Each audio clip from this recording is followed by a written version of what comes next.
Mas Aji ya. Oke, Pak. Sudah siap semua, nggih? Sudah. Oh, nggih.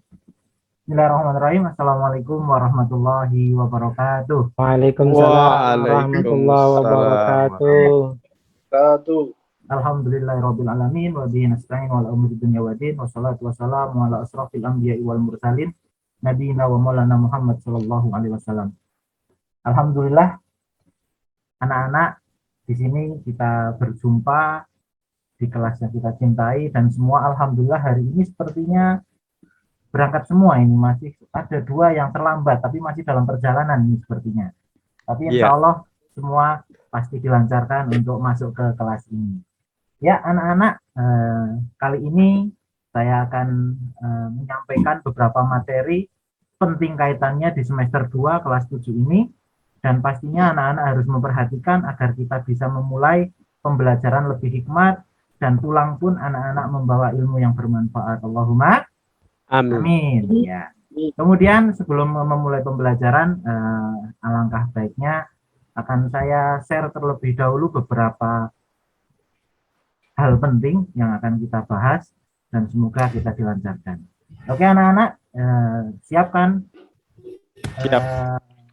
konsentrasi dan pastikan anak-anak memperhatikan apa yang saya sampaikan.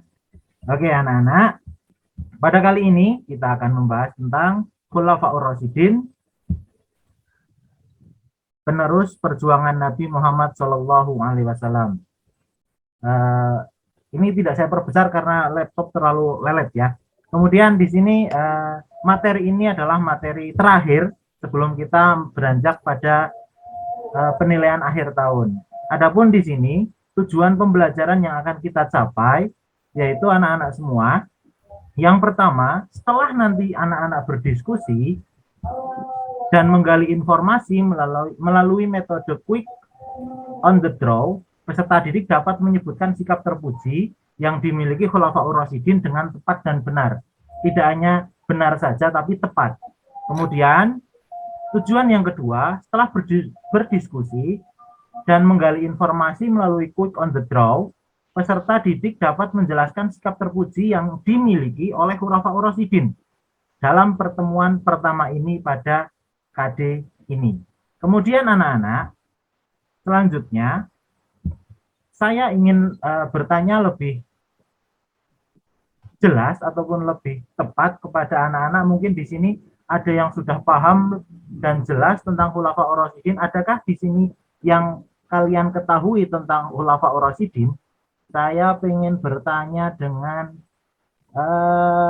Mas Zulkifli ini, yang hari ini terlihat ganteng, sudah sarapan, dikasih uang saku banyak ini sama ibu Mas ini ya. Iya, nggih Bapak. Nggih, siap. Kalau menurut Khulafaur Rasyidin itu yang pengganti pengganti nabi ya, Pak? Iya, oh ya itu betul sekali. Pengganti nabi. Setelahnya karena nabi itu wafat, maka digantikan oleh penerusnya. Oke. Pastinya tentunya bukan orang lain yang jauh, tapi sahabat terdekat. Karena pada waktu itu Rasulullah memang sangat percaya kepada Abu Bakar As-Siddiq ketika Rasul tidak mampu untuk menjalani kegiatan di masyarakat di Madinah.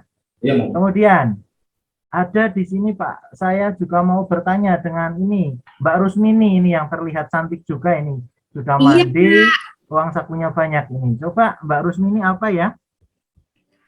Itu Pak, yang saya tahu itu pengganti setelah Nabi itu loh Pak. Oh ya, pengganti setelah Nabi, betul sekali. Nanti kita akan belajar lebih mendalam pada materi ini. Kemudian anak-anak, setelah Pak Haji bertanya-tanya ternyata masih paham dan masih ingat, karena di SD pun masih ada materi ini pula, dan di SMP lebih didalamkan lagi. Kemudian di sini ada video sebenarnya, tapi berhubung durasi mau diputarkan atau enggak ini anak-anak? Pak Guru, nanti kelamaan Pak Guru. Oh ya, nanti kelamaan. Oke, nanti sudah ada link YouTube-nya, bisa dibuka. Langsung kita lanjut ke slide selanjutnya. Ini Mas Wawan baru datang. Ya. Oke. Kita mulai dari proses terbentuknya Khulafaur Rasyidin terlebih dahulu. Itu dimulai ketika peristiwa Fathul Makkah, kemudian Fathul Makkah itu adalah pertolongan dari Allah bagaimana perjuangan Rasul ketika bisa membuka kota Mekah. Kemudian Rasul setelah itu melaksanakan haji wada atau perpisahan sebenarnya sebelum beliau wafat, dan dijelaskan pada akhir ayat Quran surat Al-Maidah ayat ketiga yang menjelaskan bahwa intinya agama Islam, agama Allah itu telah disempurnakan. Kemudian syariat agama yang menjadi misi Rasulullah di dunia adalah agama Islam. Dan itu sudah tertata dengan rapi dan terstruktur dengan baik. Tinggal menjalankan oleh para umat setelahnya. Ini salah satu ciri bagaimana Rasul itu ingin pamitan kepada umatnya seperti itu. Kemudian seiring berjalannya waktu, Rasulullah itu wafat. Kemudian tampuk kepemimpinan itu diberikan kepada Khulafaur Rasyidin. Nah, selanjutnya proses pemindahan kepemimpinan dari Nabi Muhammad kepada Khulafaur Rasyidin itu sebenarnya terjadi beberapa perselisihan. Tapi lebih tepatnya perselisihan ini untuk mencari kebenaran dan musyawarah dan mufakat. Karena ada dua kaum di antara umat muslim, yaitu Muhajirin, dengan mengajukan bahwa Abu Bakar As-Siddiq, kemudian di pihak Ansor itu lebih mengutamakan atau mengusulkan kepada Sa'ad bin Ubaidillah. Namun di sisi lain ada pernyataan dari Umar bin Khattab yang menyatakan bahwa apapun yang terjadi lebih baik, alangkah baiknya kita serahkan kepada orang-orang Quraisy. Nah, salah satunya itu diberikan kepada Abu Bakar As-Siddiq. Itu secara gamblang dan secara material yang dapat kita ketahui. Kemudian anak-anak, nah ini sekilas untuk membahas biografi dari Abu Bakar As-Siddiq. Nanti anak-anak bisa melihat di link YouTube yang nanti insya Allah saya bagikan, dan anak-anak bisa mengetahui lebih dalam dengan beberapa gambar dan video yang dapat memperjelas materi ini. Kemudian kita lanjutkan. Abu Bakar As-Siddiq ini memiliki nama lengkap Abdullah bin Quhafa At-Tamimi. Sebelum Islam, beliau itu bernama Abu Ka'bah, kemudian diganti oleh Rasulullah karena saking cintanya dengan nama yang begitu luar biasa, yaitu Abdullah. Nah, dari kelahirannya sudah terlihat, kemudian dari usia, beliau itu wafat pada usia 63 tahun.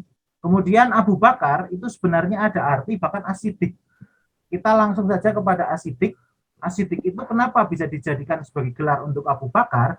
Itu karena orang yang pertama bahwasannya beliau membenarkan bahwa semua hal yang dibawa Nabi ketika terjadi Isra Mi'raj dari Masjidil Haram ke Masjidil Aqsa kemudian naik ke langit. Nah, itu sudah menjadi titik bahwa Abu Bakar As-Siddiq itu tidak main-main untuk mempercayai Rasulullah Muhammad SAW.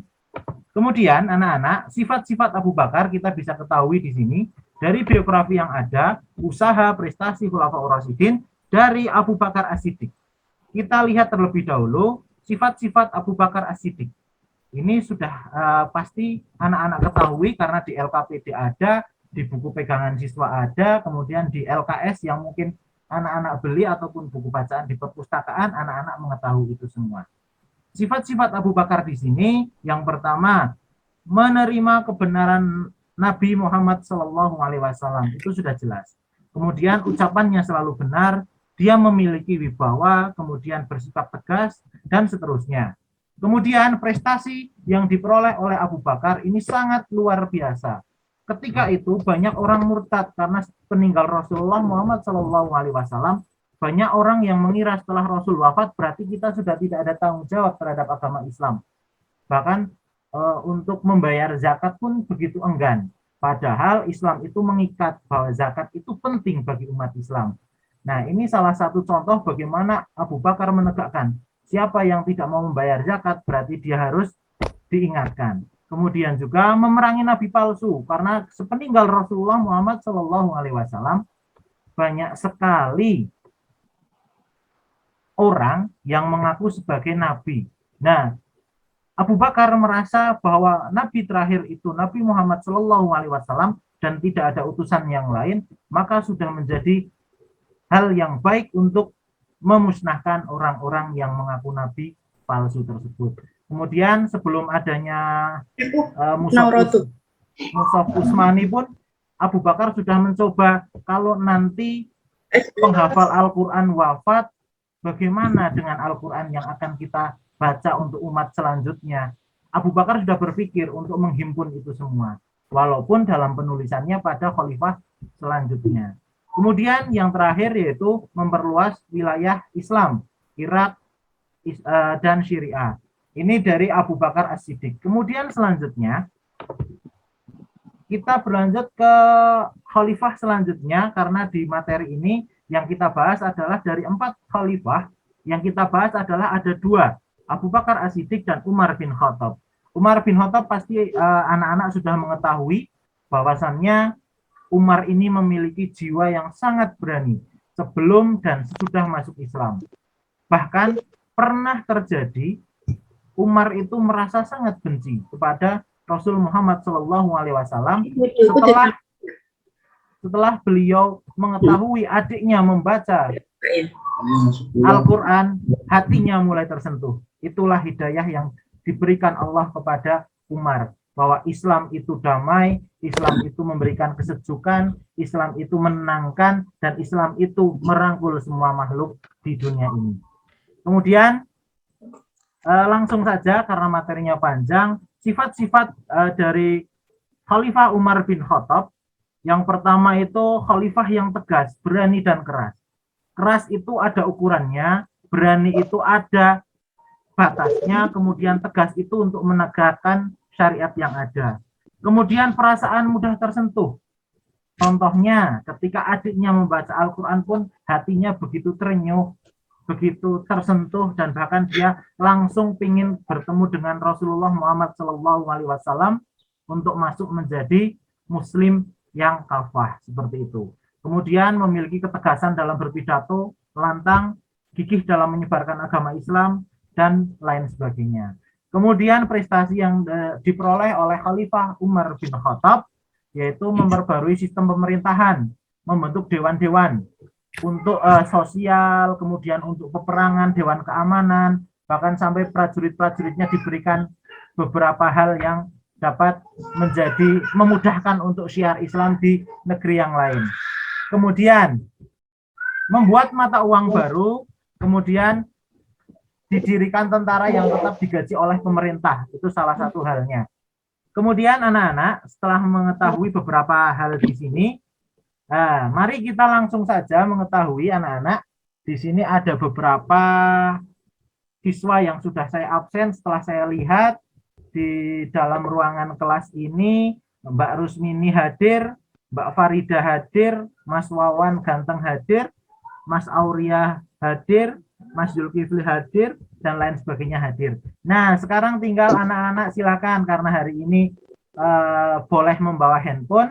Silakan untuk link nanti saya bagikan. Coba anak-anak, ada game ini untuk anak-anak yang tadinya seharusnya menggunakan model quick on the draw dalam pembelajaran kali ini, karena tidak memungkinkan, maka otomatis saya gunakan metode yang mirip-mirip dengan quick on the draw, yaitu salah satunya dengan cara menjodohkan dari game 2 ini. Nanti anak-anak saya kirimkan, ini ada gamenya lewat WA saya kirimkan. Sebentar anak-anak, tunggu sebentar. Ini saya kirimkan, anak-anak bisa mencoba untuk mengerjakan. Nanti di situ ada rankingnya anak-anak. Rankingnya berapa, hasilnya berapa, nanti akan ketahuan. Oke, sebentar ditunggu. Ini saya kirimkan. Kemudian nanti hasilnya, ini waktunya cuma 2 menit. Silakan dikerjakan. Langsung ke game yang kedua saja. Jika kuis nanti bisa dikerjakan nanti. Oke, silakan bisa dibuka terlebih dahulu. Nanti bentuknya seperti ini anak-anak. Jika kita lihat.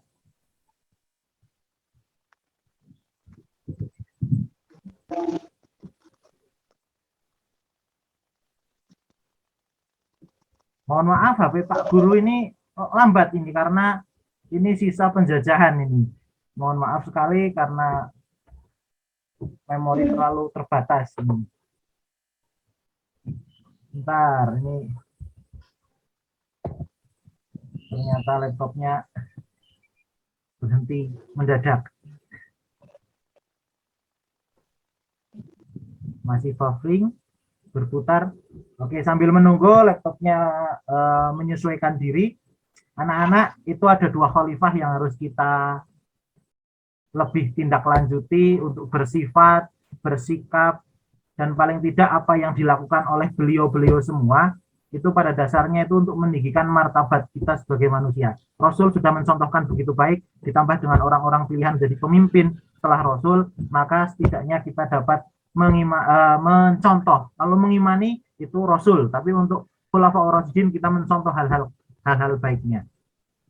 Nah, di sini anak-anak kita cek aktivitas. Bisa dibuka di linknya itu. Sudah dibuka linknya, anak-anak? Sudah, Pak. Oke, silakan dikerjakan terlebih dahulu. Silakan untuk yang game 2 itu silakan dikerjakan.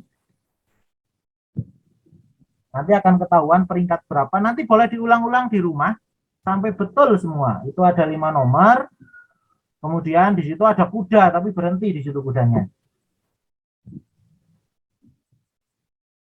Nah, silakan dikerjakan, kira-kira dicocokkan, tinggal geser-geser aja. Setelah itu lihat hasilnya dapat nilai berapa. Itu sebagai materi selanjutnya dalam pembelajaran kali ini. Kalau sudah dikirim jawabannya dan kita lihat peringkatnya nanti bisa di pojok sebelah kiri itu bisa. Mau mulai lagi juga boleh dan lain sebagainya. Untuk melihat hasil kita rankingnya berapa pada papan peringkat.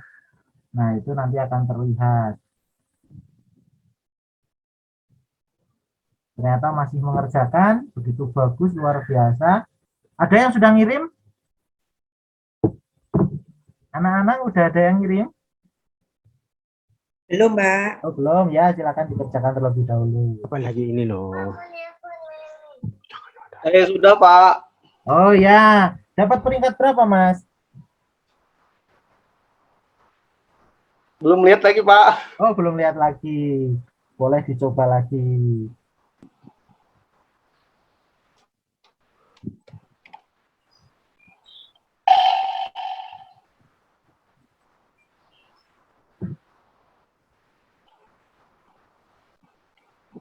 Peringkat 1, Pak. Alhamdulillah. Soalnya yang teman-teman yang lain belum ada, Pak. Oh ya, nggak apa-apa, masih nunggu nanti. Saya cuman peringkat 2, Pak. Iya, Salah nggak satu apa-apa. kayaknya. Salah satu, oke. Itu bagus, Mas.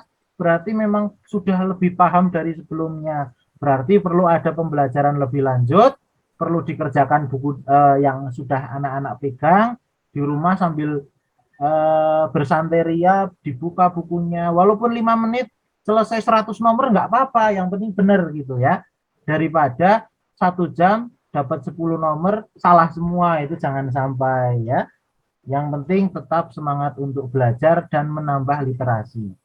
Kita bisa belajar tidak hanya mendengar dari guru, tapi paling tidak kalau anak-anak punya handphone Android yang cerdas-cerdas, speknya tinggi, gunakan yang baik untuk belajar seperti itu. Amin. Oke.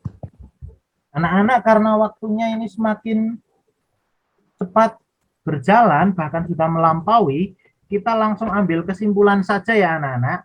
Dari penilaian tadi saya rekap nanti, tapi pada hakikatnya pada materi ini, di kelas 7 ini, materi yang terpenting tidak hanya kita memahami, tapi menjalankan apa yang penting dari isi materi kali ini. Contohnya, bagaimana kita menyikapi kehidupan dengan tegas dalam bersikap, bertindak, dan memberikan keputusan, bagaimana harus berani menegakkan kebenaran, dan kemudian pastinya untuk meluruskan bahkan mensyiarkan agama walaupun sampai ke negeri seberang. Selayaknya Abu Bakar sampai dengan Syria itu dasarnya adalah dakwah Islam, walaupun pada waktu itu banyak kendala karena memang sibuk untuk mengurusi negara sendiri, belum bisa keluar pada zaman Abu Bakar, baru bisa mempersiapkan saja. Baru di masa Umar, kemudian Utsman itu mulai berkembang lebih baik, dan sampai pada Ali ketika terjadi pembunuhan yang anak-anak sudah ketahui, mungkin nanti kita bisa pelajari di lain jenjang, selain di kelas 7 seperti itu. Anak-anak, itulah pembelajaran kali ini. Semoga di pembelajaran kali ini kita diberikan pemahaman oleh Allah, cahaya Islam yang indah untuk kita, dan pastinya kita selalu bersyukur di antara orang-orang yang banyak yang kufur di negeri ini. Pastikan iman Islam kita selalu terjaga, berbuat baik, dan jangan lupa, jangan pernah tinggalkan sholat. Itu saja, banyak kata yang salah itu mutlak kesalahan saya, karena kesempurnaan hanya milik Allah semata. Nun wal qalami wa ma yasturun, billahi fi sabilil haq, fastabiqul khairat. Wassalamualaikum warahmatullahi wabarakatuh. Waalaikumsalam warahmatullahi wabarakatuh. Mantap ya. Terima Jangan lupa kasih. record ya, Iya, Pak. recordnya ya. Oke, Pak, ini baru ngecek. Ya. Masih laptopnya lelet. Bentar, Pak. Oke. Mohon maaf.